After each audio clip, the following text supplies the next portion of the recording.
Hello everyone, this is Meenu Dhankad and welcome back to my YouTube channel #CommerceWise। तो class 12th accountancy book कर रहे हैं company accounts और इसका chapter 6-7 कर रहे हैं इशू ऑफ शेयर और इस वीडियो में करने वाले हैं क्वेश्चन नंबर 36। तो देखिए एक बार क्वेश्चन नंबर 36 हमें क्या कह रहा है। ए who holds 200 shares of 100 each has paid only 25 per share as application money। ठीक है, अब यहाँ पर बात चल रही है, अलग अलग केस दिए हुए हैं जिसमें से ए एक शेयर होल्डर है। ए एक शेयर होल्डर है जो कहता है जिसने 200 शेयर्स थे उस पर 100 टोटल अमाउंट उसको देना था, यानी 20,000 उसको टोटल अमाउंट देना चाहिए था, लेकिन उसने सिर्फ 25 शेयर एप्लीकेशन के दिए हैं। इसका मतलब एप्लीकेशन अलॉटमेंट फर्स्ट कॉल और फाइनल कॉल 200 ऐसे शेयर हैं जिनको टोटल पेमेंट देनी थी 20,000 की, लेकिन 200 शेयर्स ने सिर्फ किसका पैसा दिया है, एप्लीकेशन का दिया है, वो भी कितना 25 रुपये। तो यानी 5,000 रुपये ही यहाँ पर किसने दिए हैं, ए ने दिए हैं। ये ए का सीन है। ठीक है, फिर क्वेश्चन क्या कह रहा है, नेक्स्ट हमें क्वेश्चन कह रहा है कि बी है, एक शेयर होल्डर है जिसके पास 300 शेयर है और 100 ईच। उसने पे किया है 25 पर एप्लीकेशन और 30 अलॉटमेंट पर।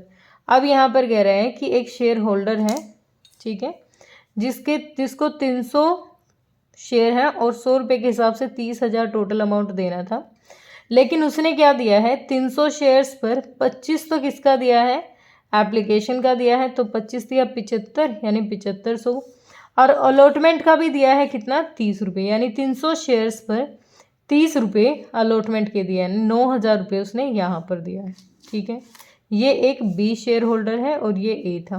ठीक, आगे कहता है सी है, वो holds 400 share 100 each, has paid 25 application allotment और 21st कॉल। अब देखो सी अपना जो शेयर होल्डर है उसके पास टोटल है 400 शेयर, तो इस हिसाब से उसको लाने चाहिए थे 40,000 रुपये। ठीक है, 400 शेयर्स पर 25 रुपये एप्लीकेशन के दे चुका है, तो 25 जो कि 100 यानी 10,000 दे चुका है। 400 शेयर पर 30 रुपये अलॉटमेंट के भी दे चुका है, यानी 12,000 अलॉटमेंट के भी दे चुका है। 400 शेयर्स पर 20 रुपये फर्स्ट कॉल के भी दे चुका है, यानी 8,000 भी दे चुका है। ठीक है, तो अब यहाँ पर हमें अमाउंट पता चल गया कि एप्लीकेशन पर कंपनी ने 25 रुपये मंगवाए हैं, अलॉटमेंट पे 30 है और यहाँ पर 20 है, तो यहाँ पर फर्स्ट फाइनल कॉल पे कितना पैसा मंगवाया होगा कंपनी ने, 25 और 30 और 20 50 और 25 यानी 100 शेयर्स में 25 की कमी पड़ रही थी। इसका मतलब 25 रुपये फाइनल कॉल पे कंपनी ने मंगवा लिए होंगे। अब जो कंपनी के पास अमाउंट आ गया है वो ठीक है, जो नहीं आया वो हमारे लिए क्या है, कॉल सीन एरिया है। आगे कहता है they fail to pay their arrear and the final call. अब उन्होंने ना, ये जो ए और बी और सी है तीनों ने अपना अमाउंट कॉल एरियर का नहीं दिया, फाइनल कॉल का। Their share were forfeited. अब जो इनके शेयर्स थे ना वो कंपनी ने फॉरफिट कर दिए और फॉरफिट करने के बाद उसको 95 पर शेयर से इशू कर दिया। देखो अब कंपनी के ये जो शेयर्स थे यहाँ पर ये अमाउंट आ गया और ये अमाउंट नहीं आया, अलॉटमेंट का नहीं आया, फर्स्ट कॉल का, इससे तो 3 अमाउंट नहीं आए, इससे 2 नहीं आए और इससे 1 अमाउंट नहीं आया कंपनी के पास। तो जो कंपनी के पास अमाउंट नहीं आया उसके ना आने की वजह से कंपनी ने क्या किया, कंपनी ने शेयर्स को कैंसिल कर दिया और जो जो अमाउंट आ चुका है ना उसको जब्त करके रख लिया, फॉरफिट कर लिया। ठीक है, फॉरफिट करने के बाद 200 plus 300 plus 400 total share 900 shares को कंपनी ने री इशू कर दिया, कितने रुपए पे, 95 रुपये पे, यानी 5 रुपये यहाँ पर क्या दे दिया, डिस्काउंट दे दिया, क्योंकि शेयर पे वैल्यू कितनी मंगवानी थी, 100 रुपये मंगवानी थी। तो कंपनी ने कितने में इशू किया, 00 9 5 45 4 9 9 81 और 4 85, यानी 85,500 में कंपनी ने क्या कर दिया, उसको री इशू कर दिया। ठीक है, अब देखो हमें काम किस तरीके से करना है। अब पहले तो हम 4 की एंट्री कर लेते हैं, क्या कर लेते हैं, 4 की। अगर मैं जर्नल के थ्रू देखूं तो पहली एंट्री मेरी 4 की क्या बनती है, share capital account debit, share capital account debit.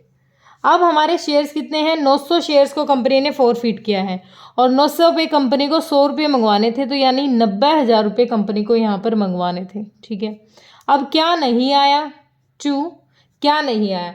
सबसे पहले अलॉटमेंट पे देखते हैं, क्योंकि देखो यहाँ पर एप्लीकेशन का तो तीनों ने ही दिया है। शेयर अलॉटमेंट पर कितने रुपए नहीं आए? अलॉटमेंट अकाउंट, शेयर अलॉटमेंट पे कितने नहीं आए? अलॉटमेंट पे इन दोनों ने तो दिया है, लेकिन इसने नहीं दिए, यानी 200 शेयर्स ने कितने नहीं दिए? 30 रुपये नहीं दिए, यानी 6,000 रुपये हमारे अलॉटमेंट पे 200 शेयर्स ने दे दिए, तो 6,000 रुपये दे देंगे। अलॉटमेंट पे नहीं आए, ठीक है। उसके बाद फर्स्ट कॉल पे कितना नहीं आया? Share first call, first call पर कितने रुपए नहीं आए? फर्स्ट कॉल पे इसने भी नहीं दिए, इसने भी नहीं दिए, बस इसने दिए हैं, तो 200 पर 20 रुपये, यानी 4,000 रुपये तो इसने नहीं दिए, ठीक है। और 300 पर 20 रुपये, यानी 6,000 इसने नहीं दिए, तो टोटल पेमेंट यहाँ से कितनी नहीं आई? 6 और 4 10,000 रुपये फर्स्ट कॉल पर नहीं आया, ठीक है। फाइनल कॉल पर कितना आ गया? To share final call, final call पर कितना नहीं आया? तो फाइनल कॉल पर तो तीनों ने ही नहीं दिए, यानी 200 शेयर्स पर 25 इसने नहीं दिए, 5,000 इसने नहीं दिए, 300 शेयर पर 25 इसने नहीं दिए, तो 7500 इसने नहीं दिए, और 400 शेयर्स पर 25 इसने नहीं दिए, तो 10,000 रुपये इसने नहीं दिए। फाइनल कॉल का अमाउंट तो तीनों ने ही नहीं दिया, इसका मतलब 900 शेयर्स पर 25 रुपये नहीं आए, तो कितना हो गया? 5 10 15, 15 और 7 22,500 रुपये फाइनल कॉल का पैसा नहीं आया। अब जब कंपनी के पास ये तीनों अमाउंट नहीं आए ना, तो कंपनी ने क्या कर दिया? फॉरफिट कर दिया शेयर्स को, टू शेयर फॉरफीचर अकाउंट। कितने अमाउंट से? या तो 90,000 को इसमें से घटा दो, ठीक है, 90,000 का इन तीनों को घटा दो, जो अमाउंट आता है वो लिख लो, या फिर देखो किस अमाउंट को कंपनी जब्त कर सकती है, जो अमाउंट आ चुका है। 5,000 यहाँ आ चुका है, 7,500, 9,000 यहाँ आ चुका है, और 10 12 और 8 यहाँ आ चुका है।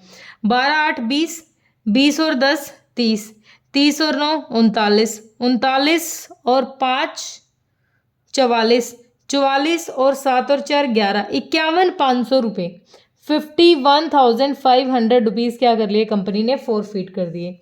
तो नरेशन क्या हो जाएगी? Being 900 shares forfeited.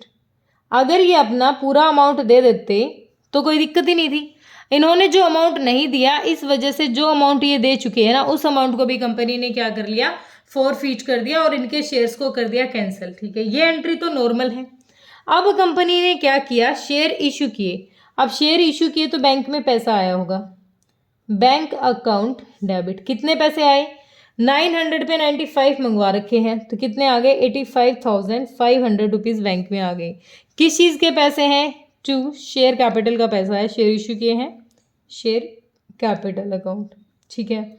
अब देखो, कंपनी ने 100 रुपये के हिसाब से मंगवाना था, कंपनी को 100 के हिसाब से मंगवाना, तो कंपनी के पास 90,000 रुपये आने चाहिए थे, लेकिन 5 रुपये का डिस्काउंट दिया और इतने आए हैं।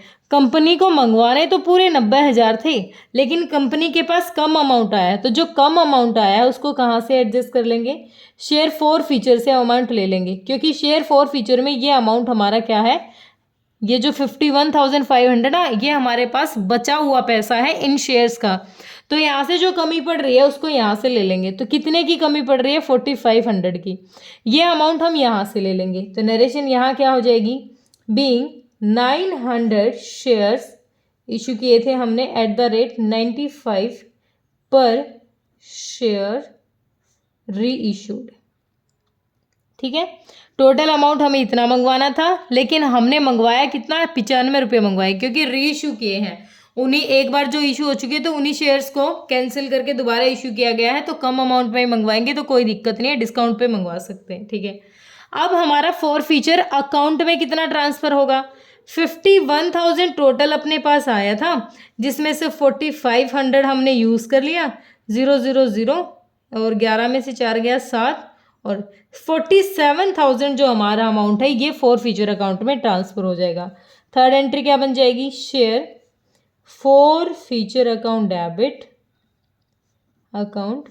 कितना अमाउंट? 47,000 टू कहाँ ट्रांसफ़र करते हैं इसको? कैपिटल रिजर्व में ट्रांसफ़र करते हैं, और जहाँ कहाँ शो होगा हमारा जो शेयर होल्डर फंड है उसका जो सेकंड हेड है रिजर्व एंड सरप्लस, वहाँ पर ये अमाउंट शो होता है। तो नरेशन क्या हो जाएगी, being balance transferred to capital reserve account. ठीक है, ये था बिल्कुल सिंपल सा क्वेश्चन। होप क्लियर हुआ होगा। दिक्कत परेशानी है तो वीडियो को दोबारा देख लेना। Thank you so much.